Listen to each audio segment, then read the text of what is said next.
86 yards total offense. The 4 rushing touchdowns were a school record for a quarterback and 1 off the overall rushing touchdown.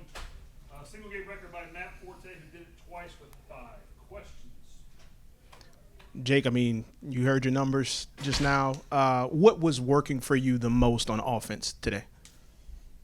I mean, play calls were coming in. It was open. Like, I think that Coach did a great job calling this game. Coach Craddock set us up for success the whole way. I think that the guys bought into that game plan. We knew we, had a great chance with what was being called and with the guys in the room. So, yeah, man, I just did my 111, did my job like Coach is preaching. You score the first touchdown and then the second one.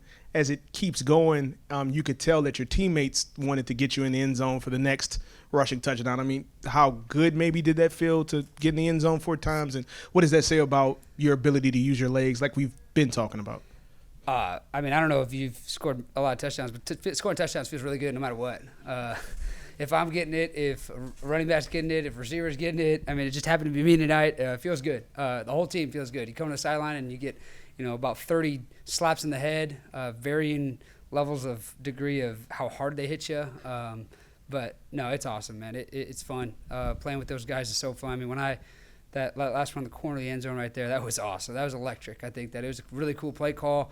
We got boundary pressure. I knew that, it's power read. We got boundary pressure. I got to read the end. The end's going to drop to the field because it's boundary pressure. I knew it was going to be my call. I knew it was going to be my ball. So I just stayed patient and let Shadre get around the edge, lay a block for me on the pull. And I knew that, the backside was going to be open because those guys came rushing upfield. And so it was just me in that corner one-on-one. I don't even think he noticed I had the ball until I was about 5 feet from him, which speaks to the running back giving a fake on that. The running backs did that several times. Like that first touchdown, same thing, right? Zone read.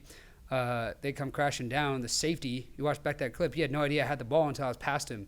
And so that's credit to the O-line, credit to Javen for carrying out that fake. Like, it's an 11-man operation, man. I just happen to be fortunate to be in the end zone this week, but it'll happen a million different ways this year, hopefully, because we got the guys to do it. Jake, you just touched on it, but maybe those, and you mentioned Shadre, but maybe those unsung heroes of the offensive line, can you just speak to their play tonight?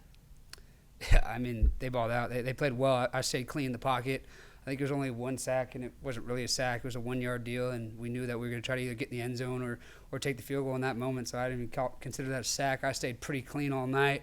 The only time I took off a couple times, that's because there's big alleyways for me to run. Those guys, they are big rush up the field guys, come get you, so I knew that I could take advantage of that by running the ball in between the tackles upfield, so especially on scramble drill. But yeah, those guys, I mean, like I said, Shadre had that pull on the power read. That was a touchdown run. On the touchdown, you got DG backside, and he's washing the entire defense down. They're creating a wall, and so we read that C-gap player, and if he goes and tries to chase down Javen, I'm running around the edge. And, that's what he did. He completely crushed them down.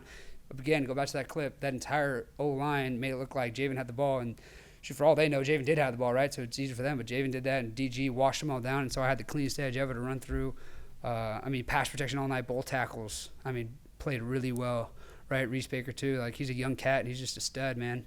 Jack Holyfield, he's the point man, right? He's the point guard of that group. He's getting them right, making the calls right. Jack makes the ID right, so DG can make the block, so Shadre can make the pull. All these things, man.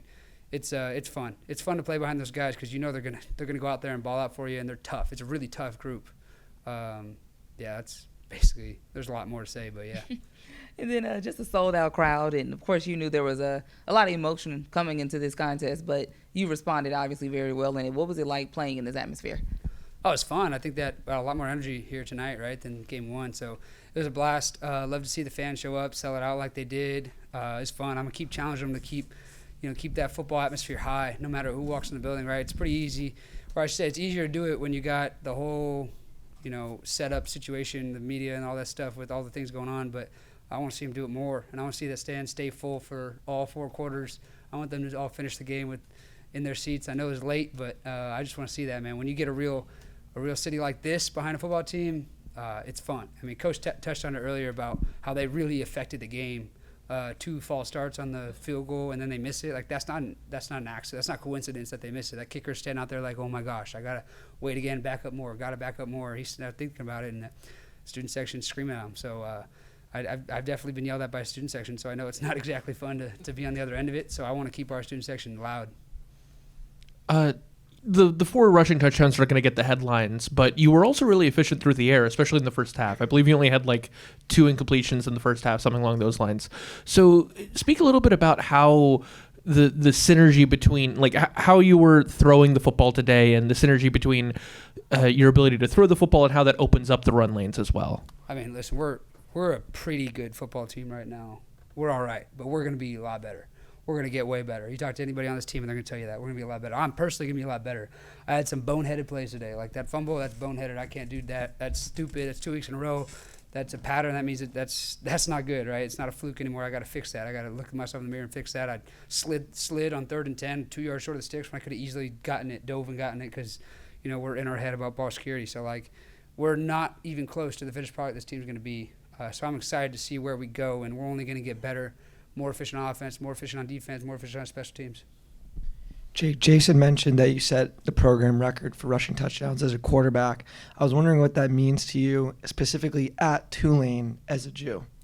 I mean, I love playing here for that reason, man. The Jewish connection to this campus is special for me. I mean, I meet with a rabbi here once a week. Like, it's awesome, and he works with the Hillel here. And it's like I had a guy on the field because I think the students all rushed onto the field afterwards talking about how, dude, we got to see you up at the Hillel. And I was like, yeah, I'm going to try to make it. My weeks are a little bit busy right now, especially Friday nights. But I told them by weeks I'm going to try to come out and be more a part of that community, in that community, not just on the football field. But I love it. I love that support from this community here. I'm proud to be who I am. I'm proud to be Jewish, especially in a world that is the world, right? I'm proud to be who I am. I'm not going to apologize for it. So it's awesome to be able to connect with that community here and play well for that community. Can you talk a little bit about your big play to Shaz Preston tonight? And it's probably his best game in a Tulane uniform so far, and what you've seen from him since you got here and how that connection has grown over the last couple weeks. Yeah, somebody told me earlier I had 10 receivers today. Like, that just goes to show the depth of this team. Like, we got a lot of really good players, a lot of dudes who can go make plays, and Shaz made that play today. I'll tell you what, we didn't throw that ball one time in practice. So Shaz had every right to be like, I'm probably not getting this ball today. But that just goes to the character of this team and those guys at the receiver position. Like, they're going to work no matter what, and they're going to work to find a way to be open.